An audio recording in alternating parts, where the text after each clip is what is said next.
Fingers crossed. I'm gonna cry if it doesn't work. It's gonna work.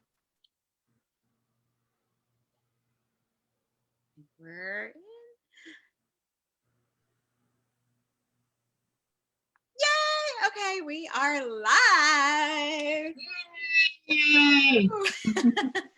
Hello, everybody. Oh my goodness, I am so excited. This is, I've been hoping to do this event, and there were so many signs the last few months that this event needed to happen, and I couldn't be more excited that I get to have these amazing people in this space because fangirling always. In case y'all didn't know, Tamira has been on for a few of our previous events. And if you're from Baltimore and you're involved in the community some way or another, you know both Tamira and Anna through their great advocacy and community involvement work that they do here. So without further ado, for those of you who don't know me, I'm Jessie Bernstein Newton. I got a long name.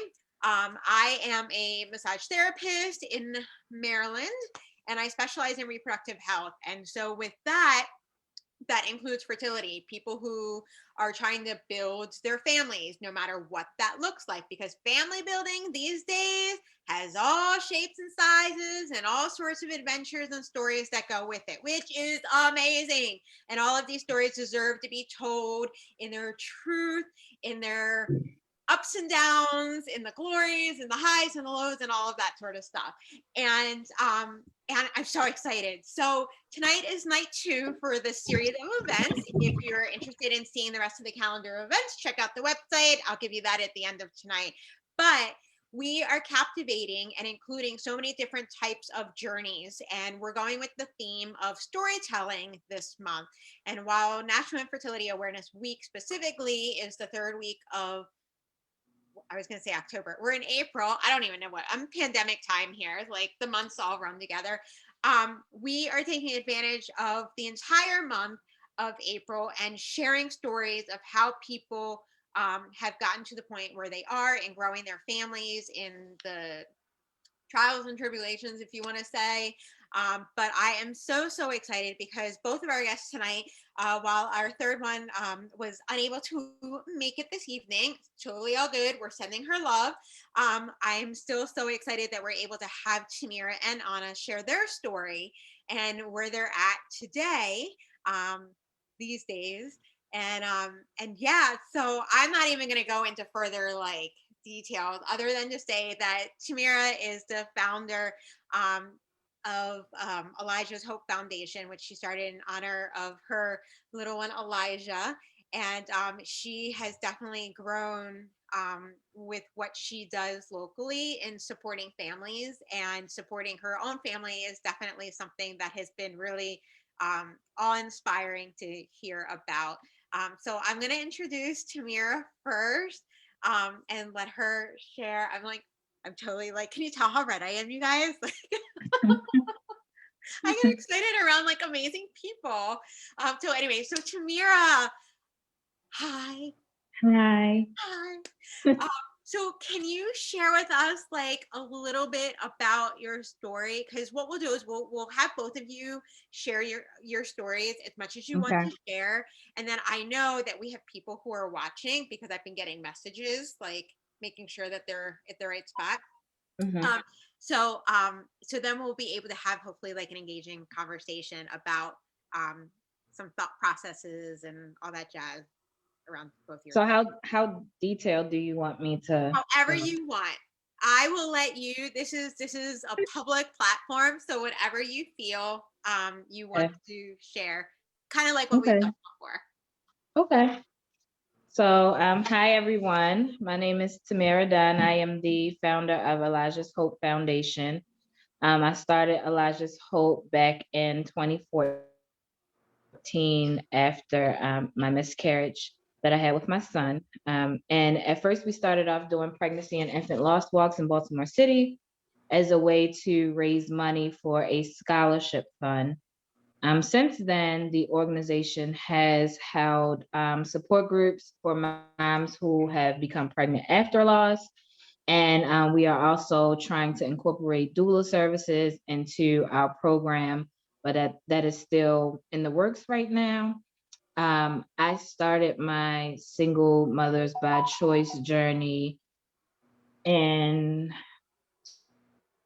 2015, I want to say. I started taking foster care classes to become a foster parent because initially that was the journey I was going to go into, foster to adopt. So I started doing the classes. I was um, set on only doing an infant. Like I wanted an infant. I wanted to be able to raise the infant from, the time she came out the womb. That was my goal, that I was going to get an infant. I kept being told by DSS workers and everyone else that it's so hard to get an infant. You're not going to get an infant. And then also that if you do get an infant, the chances of you keeping the infant were slim to none. Like they're going to go back home to their family or they're going to go to a relative. So I took the classes. I got my home prepared to become a foster parent. And my first infant that I had, I got a baby. He was 6 weeks old. And that was the first time I held a baby since my loss. So it was very emotional. But I knew from the day that he got dropped off at my home that he would not be staying. He was going to court the next week, and chances were he was going to go and live with his grandparents. So I had already emotionally prepared myself that this was not going to be long term, but it just felt really, really good to be able to hold a baby and, not be sad about it, but be happy that I was going to be responsible for this child, even though it was just a week. I was going to be responsible for this kid. Um, so he did go home after the court date that following week. And a few weeks later, I got a call that there was a 5-month-old baby and it was a girl. And I said, yes, I'll take her. So I said, well, when is this baby going to go home? And they were like, well, we don't know. The parents are trying, but it's hard to tell. They go to court in 6 months. So I was like, wow, I have this baby for 6 months. So I had planned, we were going to get our ears pierced. We're going to do all this mommy daughter stuff. And she never went home. She will be 6 in October.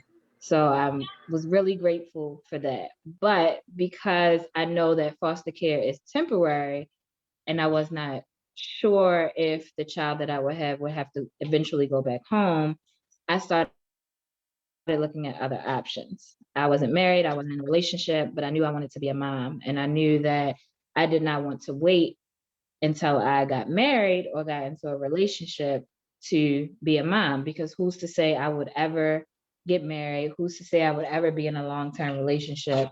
And who's to say if I did meet a guy that he could have kids? So it was just so many things going on in my mind, but I knew that my goal was to be a mom. And anyone who knows me knows that if I want something, I'm going to go and get it. It doesn't matter how it happens, I'm going to get it. So I started looking at other options. I came across single moms by choice, and I started exploring IUI and donors and different things like that. So I went onto a donor bank. I started looking at different profiles, and I told myself that I was going to do IUI. And if it didn't work on the first time, that I probably would just wait. Um, so when I got my daughter, actually 5 years ago today, the 5-month-old, today's the anniversary of when she was dropped off to me. So I she was 5 months old and I got pregnant later on this month in April because I didn't know how long she was going to stay. So I still went ahead with my um, process to get pregnant on my own. And I was pregnant and I had a 5-month-old because it worked on the first time. So it's been a journey. One's 5 and one's 4, and I wouldn't trade it for the world. So my story, the short version. Oh, thank you, Tamira. You're welcome. Anna, how about you? You're still on mute, love. There you go.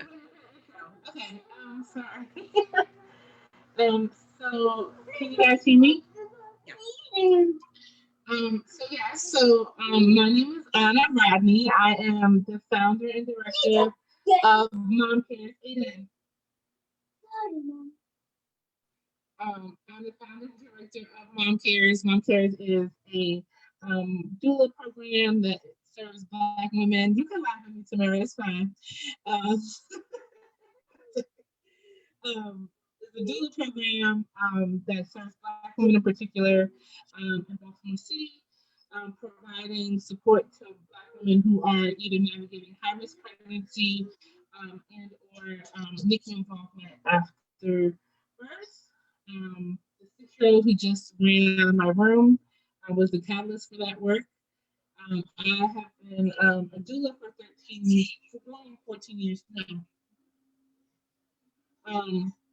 I've been a doula for going on 14 years, but was not really aware of the special circumstances or the emergency circumstances. Of course, a lot of the work that you do as a birth worker, or I was trained as a birth worker, kind of around natural birth and breastfeeding and like the more ideal situations. And so it wasn't until I had my son, who was born at 28 weeks and 6 days, that I realized that there is another whole side to what's possible in birth. I feel like you guys can hear me.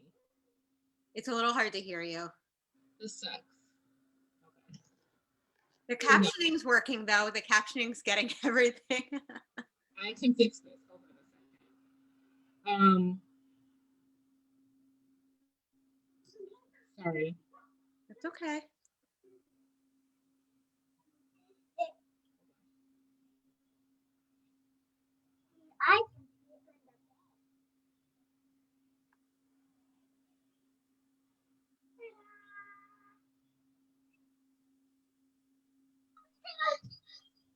Is that better?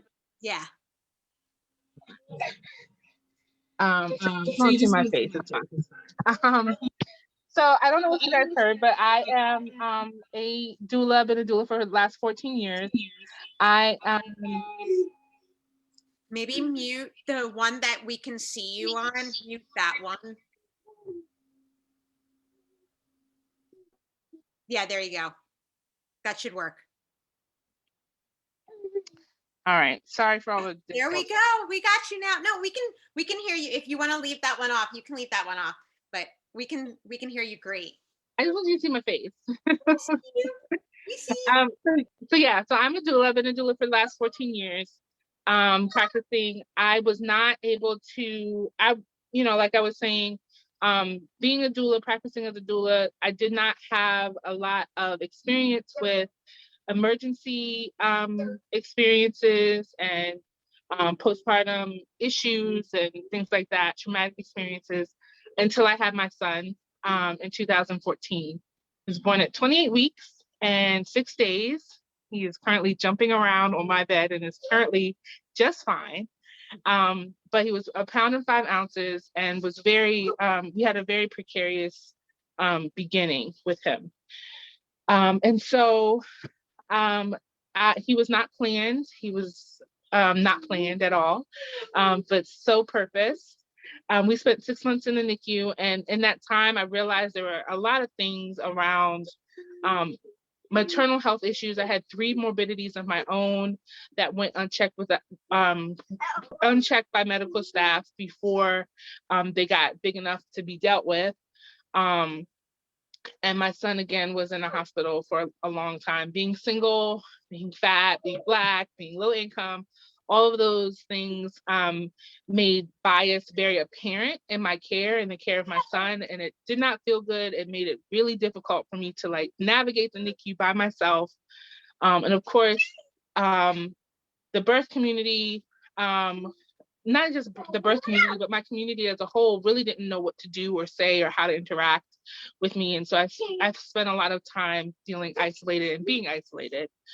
And so when I got out of the hospital with my son, took some time to kind of get used to him and caring for him without doctors and specialists and things like that.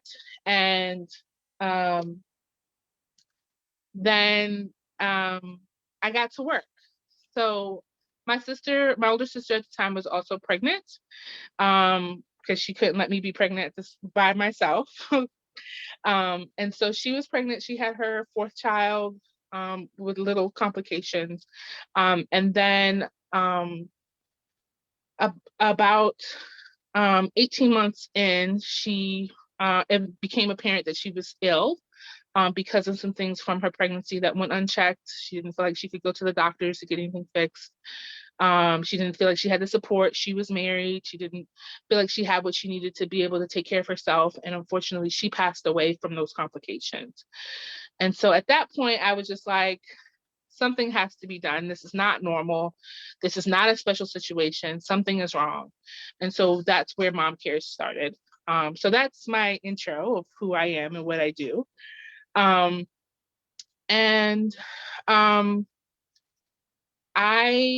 about a year after my son was born, I found out that I was pregnant again, and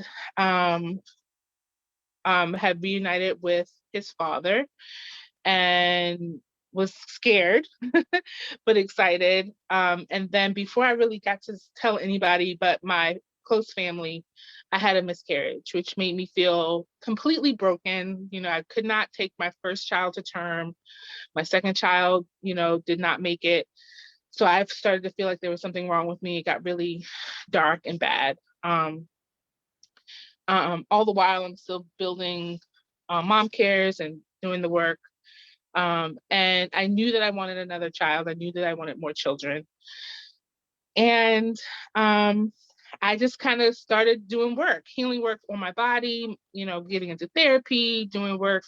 I am a self-proclaimed, self-taught herbalist. My great-great-grandmother was an herbalist and was the herbs woman back in Trinidad. And so I take from that tradition. And so I went to work with my herbs and more holistic healing modalities. I'm also a Reiki practitioner, a yoga instructor. So I just kind of started to throw the whole bag at myself and take care of myself in a way that was very apparent about what I wanted. And I started to talk to people. I started to tell people, I'm preparing my body for birth. I'm preparing my body. I think I even told Tamira a couple of years ago when we were, I'm preparing my body for birth. And people were like, what the hell does that mean? I'm like, I don't know. I'm just getting as healthy as possible. And so, all the while I'm like, okay, well, my divine mate is going to show up, and then I'm going to be ready, and we're going to have this kid, we're going to be together and have this kid.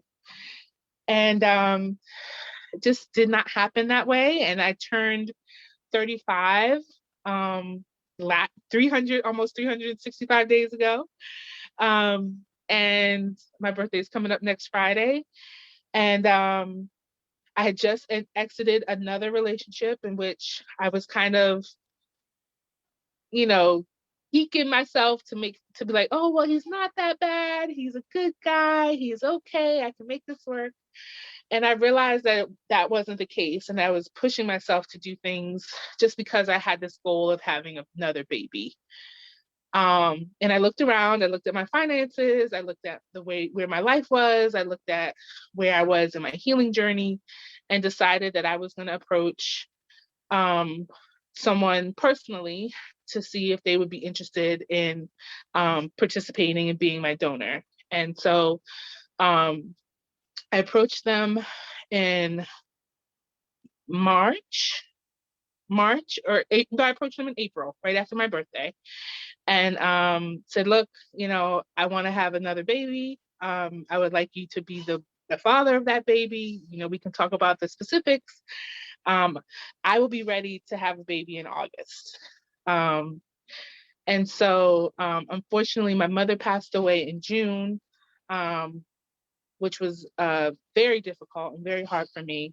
And I had a moment of maybe I should wait. And then I just was like, no, you've done this work. You're ready to go. your mom would be ecstatic. My mom was adopted, and her whole life work was about having more people to be attached to her, bloodline.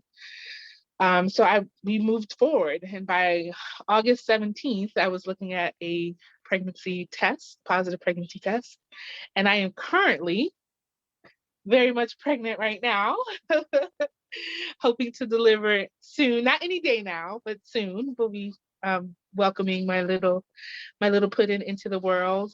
And so that's the beginning of my story, I guess. There's a lot of other things I can't wait to share with the audience. But yeah. Well, I am so honored that both of you shared your journey, and to have known pieces of your story, I think was all the more reason why I was like, okay, these are two people that like I need to have on, because people want to know, and people need to hear that this isn't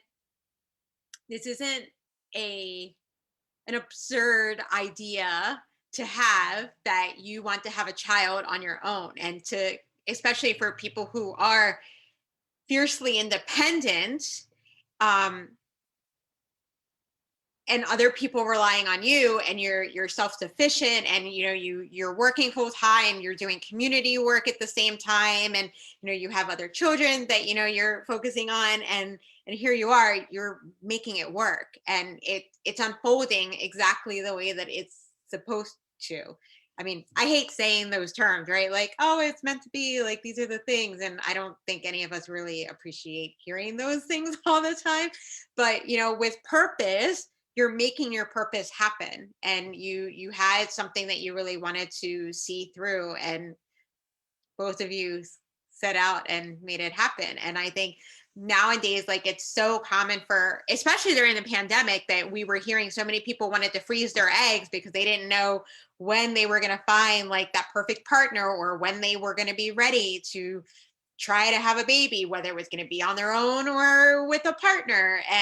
And it was so wild during this past year just to see the media coverage of people seeking out options of going through this on their own. And I think that more people need to know that it is a viable option, and there are resources to help you make that as a realistic opportunity, that this is something you can do. If you want to grow your family, these are the ways that we can do it. And I think that we're going to continue to hear more and more about it. And I got, up until today, I was getting messages like, is this really like a thing? Like, I can really do this? Like, yeah. Like, who says you need a partner for that? That's what we have science for. I mean, it started with them figuring out, like, Dolly the lamb, that they can grow babies, and like all these things. Like, yes, this is what year are we? 2021. I don't even know what year it is anymore. But people know that, like, there are ways. There are doctors who know how to help people do this. So, whether it's IUI, IVF, and whether it's you doing it at home with, a kid, or you go to a clinic. Like, there are ways of doing this. That, who says you need a partner to have a family anymore? Just saying, right? Yeah. And I would say, sorry. No, I would say for me, just a caveat for any zaddies out there, I want a partner. But contact your at. Right. But for me, honestly, for me, I'm 35. I'll be 36 next week. For me, it takes the pressure off of having to meet someone, vet them, talk to them, get to know them. Like, I feel like I can now slow down and be intentional, and there's not this clock that's like chasing me. And so that I can build the family that I want the way that I want it. And if I decide to have more children with a partner that I find in the future, that's fine. But I know, like Tamira said, like, when I want something, I'm going to get it. I don't really need nobody to give me no permission. I don't need nobody to tell me it's okay. Like, this is what I want, and I'm going to do it. So this was the most comfortable for me so I can make the decisions that are informed and that are healthy for me, as far as a mate and a partner, in the future. So I just want to. Yeah, no, definitely. But I want to throw that out there too, that even though I did it on my own, it doesn't mean that I don't want a partner eventually. yeah, I remember after I had my daughter, I went on a date, and I was nervous because I wasn't sure like when I should disclose that I was a single mom by choice. Like the person knew I had kids, but he asked about my child's father. And so at that moment, I couldn't lie and I didn't know what to come up with. So I told him, and he said, "Oh, so you're one of those females who don't need a man." And I said, "Well, no." So then I had to educate him because clearly he was ignorant and didn't know any better.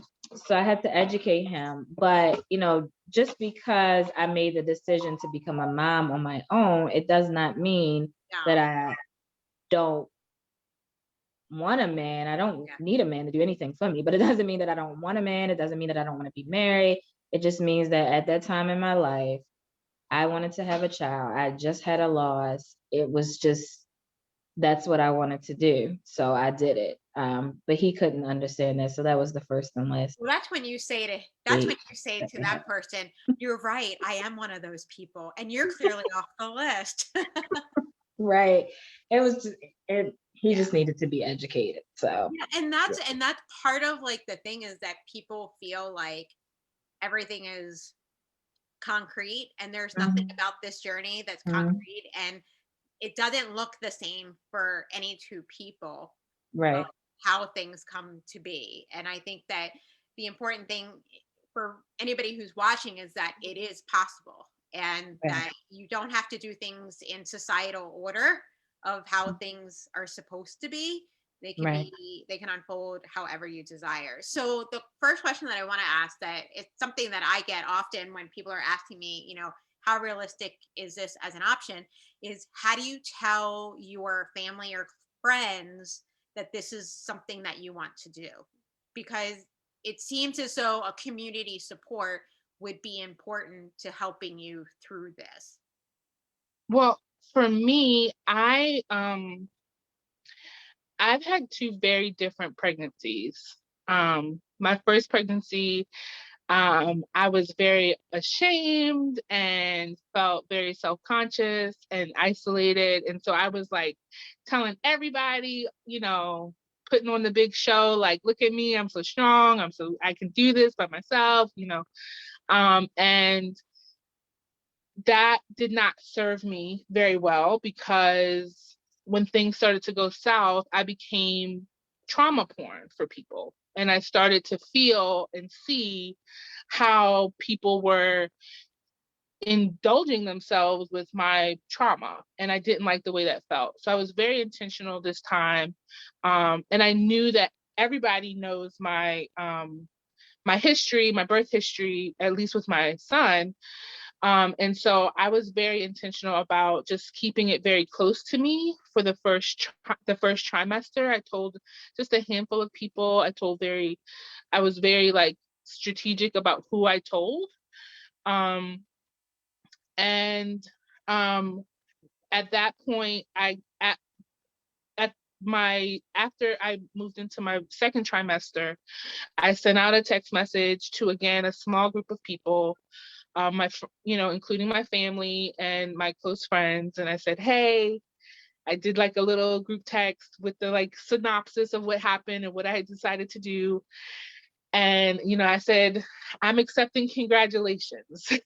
Like if you don't want to say anything, you don't have to, but I'm accepting congratulations.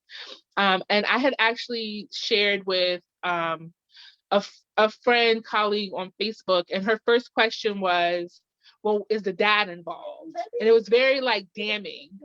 And I was just kind of like, I mean, define involved, there's a baby. But that kind of made me slow down on who and how I was sharing, and made me realize that there were going to be some people that would need an education. and made me think about, do I feel like giving that education to people while I'm focusing on my health? Like, this pregnancy has been about my health. If you're stressful, you're not in part of my life. If my blood pressure is going up being around you, you're cut. You know, if I don't feel secure around you, you're not here, you know? And so I just, I made it clear that this is what I want. And for the people that know me, again, people are like, Anna said something out her mouth and 2 minutes later it's in her lap.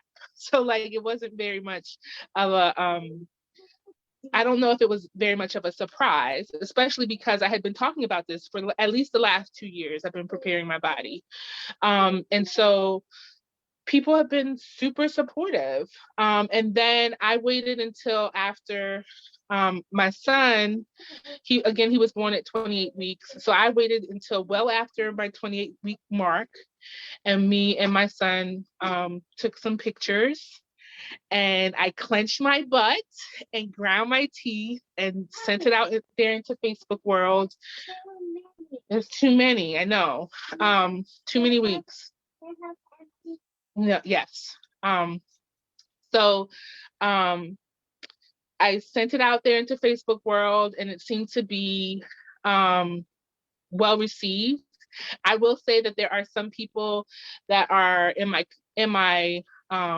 colleague group, or there's some people that know me on Facebook that have gotten very distant. There are some people who have gotten super duper Christian on me. There's some undertones of judgment, but for the most part, people are super supportive, super loving, super excited. And those are the people that I'm focusing on, and those are the people that are supporting me through this. So I made sure that I have a postpartum doula. Yes, baby. Hold on one second. I have a postpartum doula. I went to great lengths to find a birth doula.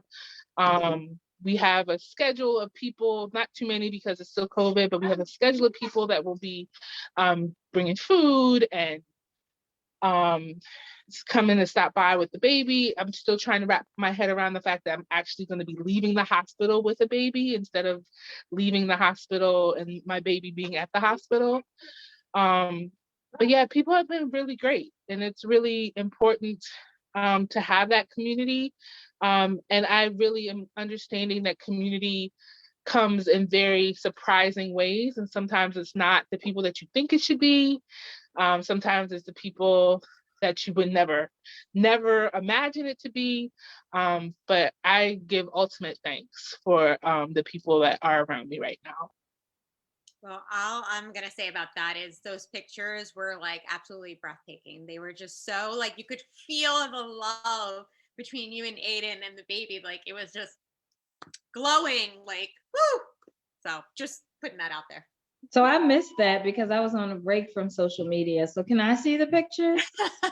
I missed all of that. I will send you the pictures after we get off. I'll text them to you. Okay. They're adorable. They are. They totally are. And it was cold that day too, right? I think it was like when you were doing them. Yeah. Yeah, we were like putting the coats on and off between shots. It was like a whole like top model thing. Like, we had to like really do it. Oh, they did it. They did it. So Tamira, how did your community, your family, your friends like take it when you said that you were embarking on that path? So for me, my mom actually gave me the idea.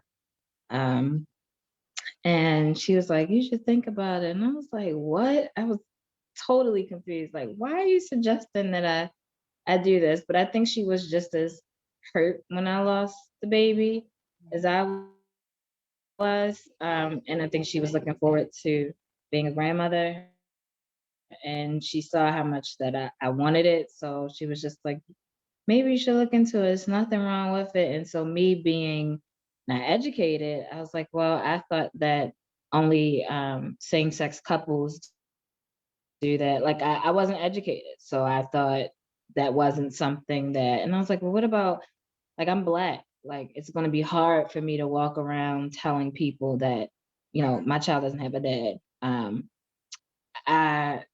That didn't sit right with me because there's so many stereotypes that go with being African American woman and all of that. So it was a lot. But if I had my mom supporting me, then that was, in my mind, that's the only person I needed. So I said, okay, I'm gonna look into it. So I did, and I told my friends, close friends. Some people probably still don't know unless they're watching this live right now. Um, but I told my close friends, and I remember telling my sister, and she was supportive of me, because everyone who was close to me, who knew about the loss, they knew that they were not going to be able to talk me out of this. So to this day, my village is solid, like no issues. Have lots of babysitters and help. I still have people bringing me food and all that stuff. So That's great. That's great. And that speaks volumes because I mean, I know that, last year when we had the conversation about family building in Black communities, there mhm, was a lot of the stigmas that go on. And, mhm. how do we navigate those conversations? And I think that you definitely just, spoke to that truth. So thank you Yeah, for doing it was some people who were saying, um, God wouldn't want you to do it like that, or why would any woman want to have a baby without a dad? I don't want to be a single mom, but there's so many women out here that have sex and get pregnant and they still end up being a single mom. They're gone. So what would be the difference um in their situation and my situation? People are just too judgmental without even knowing someone's journey or anything. So just listening to people, even when people didn't directly know that I was the one that was getting ready to do it, the hearing the comments just was like, wow. that. So it's a lot of people that's not educated on it. But again, if you go out here and willingly have sex with someone and get pregnant by them, and then you still end up being a single mom, there's really no difference. And at 4 years old, my daughter knows that she does not have a dad. She doesn't know why. I've explained it the best way I can, but she's very smart, and she'll get it before kindergarten as to why she does not have that. And I will also add something that kind of, I don't want to say it gave me solace because I don't want to say that I've been given comfort from somebody else's stress, but I have a number of friends who are married and who did do it the right way and who are still, and for all intents and purposes, acting and operating as single mothers. Even my sister who was married and, God bless my brother-in-law, but she didn't feel like she had the support that she needed. So I think it's more about having the support, being clear about what you need, and trusting those people around you to be able to support you. And to know that you need support, and to know that it's okay that you need support. I think for me, it was very difficult for me to say, I have done this journey by myself. I've gone in feet first, eyes open, and I still need support and I still need help. Part of me wanted to be like, I can do this by myself. I am okay. I don't need anything. And it's like, yeah, but I still need support, and that's okay. Anybody who is going through any type of reproductive journey is going to need some level of support. And so um, I think this has taught me a lot about myself and a lot about the power of being clear about what you need and what your parameters are. And the fact that, if you have something going on with your reproductive system, you deserve help. You deserve support. It's not like, I think, as far as the trope or the story of Aiden in the background, this is my life, and I was like, I want to do this again. Um, but the trope of the Black woman, right? That's like man hating or Mhm. too strong, superwoman, with all that other stuff. It's not fair, and it's not true. Um, and I think, especially me doing the work that I do, I'm in contact with mothers all the time who are under supported. That's the demographic that I work with, women that are under supported. And sometimes they're married, sometimes they're not, sometimes they're coupled, sometimes they're not. And it's kind of given me a dose of my own medicine to be like, yeah, you still are worthy and deserving of support, no matter how you came about and how intentional or unintentional you were about getting pregnant. Yeah, absolutely. Right.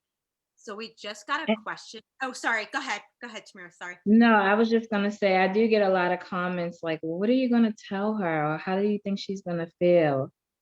Anyone who's met my child knows that she's not gonna care like that. I mean, she has uncles, she has godparents, she has a great grandfather, she has a grandfather, so she has male role models in her life. So when people say things like, well, what about the male role model? And the child's like, I didn't have my dad growing up. I think I turned out fine with just my mom.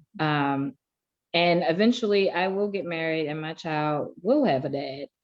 And she will understand that I wanted her more than I wanted to be married.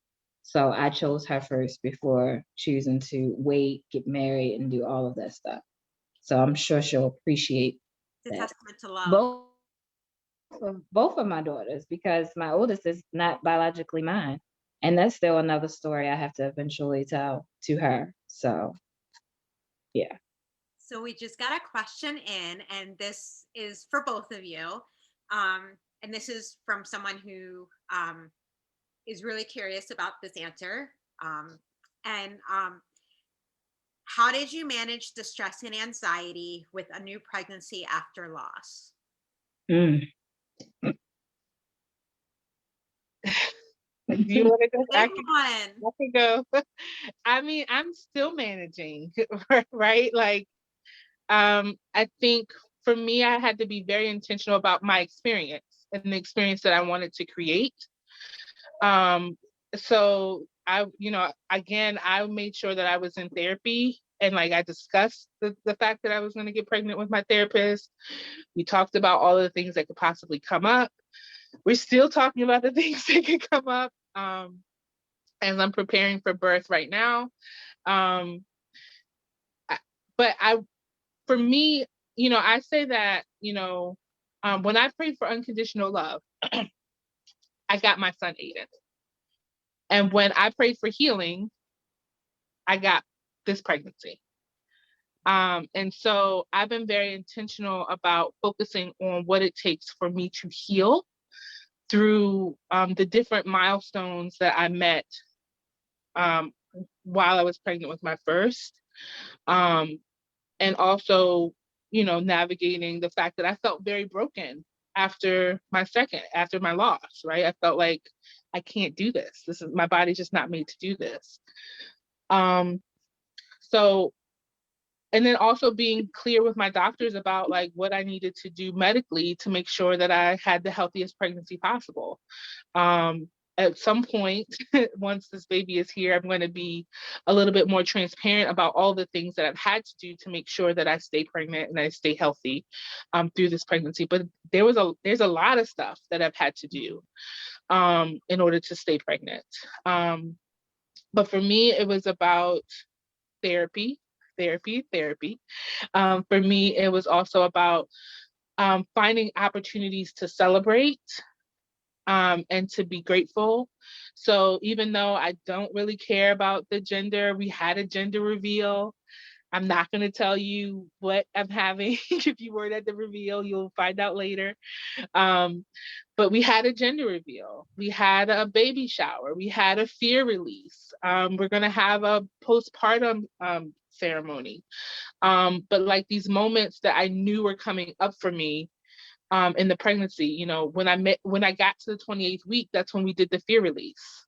And I had just a handful of people come over and we prayed and we sang songs and I cried and took a spiritual bath and, like we did what I needed to do to feel released from that anxiety. But I didn't run away from it. I didn't say this isn't happening. I didn't say that that I'm okay and like everything's gonna be fine. Like I faced it.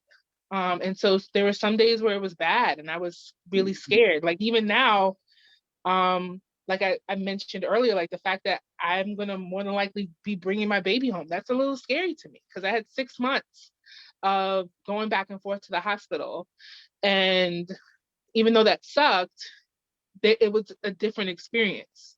And so that's anxiety inducing. Like I'm gonna, like I have this baby in me right now and like there's no crying and everything's fine and they're right here. And next week or a week after, you know, there's going to be this baby that I'm 100% responsible for, in a different way. And that's that makes me a little anxious. I've never done that before, right? But also it's exciting. But you know, I think about death. I think about like what happens if I hemorrhage? What happens if something goes wrong? What happens if like we get all the way to the end and something happens to the baby? You know, like um but again, for me, it's about voicing those things and having someone to unpack that stuff with and process through it and then focus on what's good is happening. You know, I just had I had my biophysical today and like baby is like jumping around and they can't keep the monitor on them because he's jumping around and doing all these things. And so like I'm like, okay, so like they're healthy. They're healthy and they're active and they're happy. And so that's what I'm focusing on. Thank you. Tamira, how about you? So for me, therapy, definitely. I was still in therapy. And also having a really, really, really great doctor. So my doctor knew my story. He also knew that I was a part of the Hope Project at the time. So he definitely, I was probably one of his favorites. But he allowed me to come in as often as I like. So when I lost my son in 2014, I was 15 weeks. So when I hit that 15-week mark, the anxiety was like overwhelming. Like I just was about to lose my mind, especially since I want to say the week prior to my 15th week, I got the cerclage put in. And then after I got the cerclage, I started having really bad pains.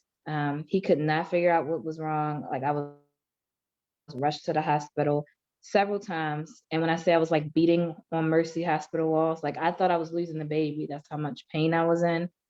But I had an ovarian torsion and a cyst, and I had to have emergency surgery at 14 weeks pregnant.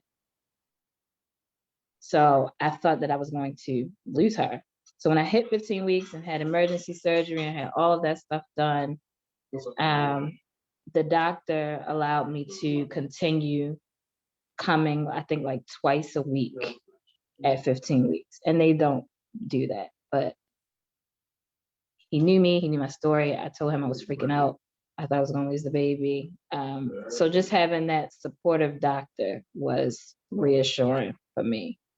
Therapy, of course, my network. I do regret not taking many belly pictures, like 12th week, here's the belly, 13 weeks. I just could not find myself to do it. And literally every time I went to use the bathroom, I thought that I was going to lose her. So I didn't talk much about the pregnancy. People at work didn't know I was pregnant until I started showing. They had to come up and ask me. The only person I told was my supervisor. And I told my team, but everybody else didn't know because I was just terrified.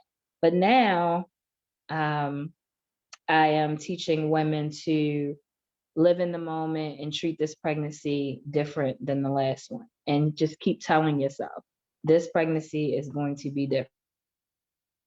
Because that's not what I told myself. That's not what I had anyone to tell me.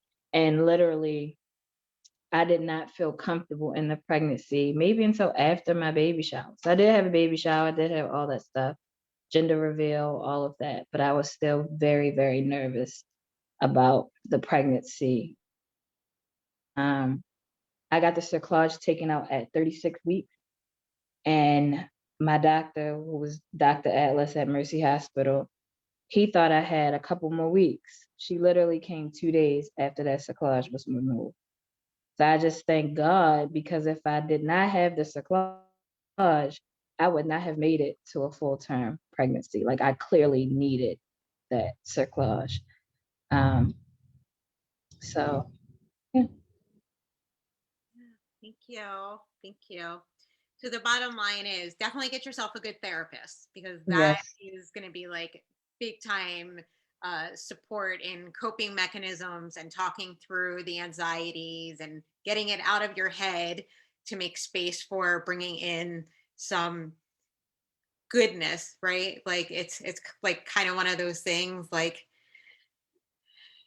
you got to ease it up somewhere, and then so that way you can bring in the good thoughts and make space for that. But I feel like, especially after when we did all the events in October, is that we talk about pregnancy after loss, and we have an event later in the month just focusing on pregnancy after loss, and we have a therapist coming on for that too, which I'm really grateful for. And it's just that the anxiety doesn't necessarily really ever leave you. It's just about figuring out who the right key people are, such as a therapist, maybe a yoga class, somebody to lead you in meditation, do some ceremonial work, and things that feel good to you and appealing, that you might be craving one of those things to help with that. Picking up a new hobby, something to keep your mind stimulated. Even if you're not crafty, maybe you start painting or gardening or something of that nature. Being in nature, even uh, to really be of support for coping mechanisms during that. So I yeah. would also I would also add, or just piggyback on Tamira. We actually have the same doctor, um, and I've been a pain in his royal behind, but he deals with it. We also are connected as colleagues as well. So I pull as much as I feel like I can, but the medical team is very important as well. Making sure that you have a medical team that you can talk to. Like me and my doctor, we have gone to blows in that in that side room. Like, no, I want to do this, and he's like, no, we can't do that. Here's the article. And I'm like, show me more statistics. And like, but he would sit with me for hours and have that Mhm. conversation with me. And we can agree to disagree, or we can come to an agreement. Um, but having people that I trust, and I actually started off in another doctor's office at the same hospital, but at another doctor's office with a doctor who did not care for me, who was not very pleasant, um, who was very problematic. And and I was like, somebody was like, you can change your doctor. And I was like, yeah, I can change my doctor. I will change my doctor. And being able to do that after my second visit, and having a smooth, and not even a smooth, but having open and clear communication about, this is what's going on, this is what I want, is important. And I will also say, I would be remiss if I didn't say, having advocates, having a doula, having someone like, for someone, I have been able to doula myself, but again, I still need a doula, right? So like having someone who can educate me and say, these are your options. Have you thought about this? Has been absolutely catalytic. And I've seen it be catalytic for other people in this work who aren't sure what they're capable of, or what they are allowed to do. So that's important as well. Yeah, and I think that goes along the lines of both of your experiences to become parents this time, and that you do have to advocate for yourself even along that journey. And being able to say, well, this is what I want to do, this is how I want to do it, this is when I want to do it, and this is with whom, whatever that support system looks like. I think that that's really important, and finding your footing in whatever it is that you are desiring. Um, Yeah, for sure. Oh my gosh. Okay. So I don't want to keep people too long because you both are probably hungry after such a long day. I don't know. I'm one of those late dinner people too. Yes, sorry, I've been eating Oh my gosh. Why are you and like apologizing? covering my I got mouth. Hasselback chicken in the oven right now. Oh, perfect. I've got chicken curry cooking upstairs. So, hey, check us all out. One day we will eat again in person because you both, Yes. I do enjoy getting tea and hanging out with both of you. Oh my, I seriously, I'm like, you both totally like me. So what I want to say to people is if you are watching, cough up your money and support these two folks. I'm a huge advocate of people. If you like what you hear and you want to support the work that people are doing, making donations and contributions are very, very important. And in the follow up on the video, I will be posting that the information of where people can send you some contributions. Um, and is there anything about either of your organizations that you want to plug? You can plug that now if you would like. Yeah, so Black Maternal Health Week is coming up very soon. This weekend, really, actually. So we have a couple of things going on. We have a virtual 5K happening on Sunday. You can go to our Instagram account to look up the login. You get a swag bag with all that stuff, and you just come out and enjoy the weather and take a walk out in nature.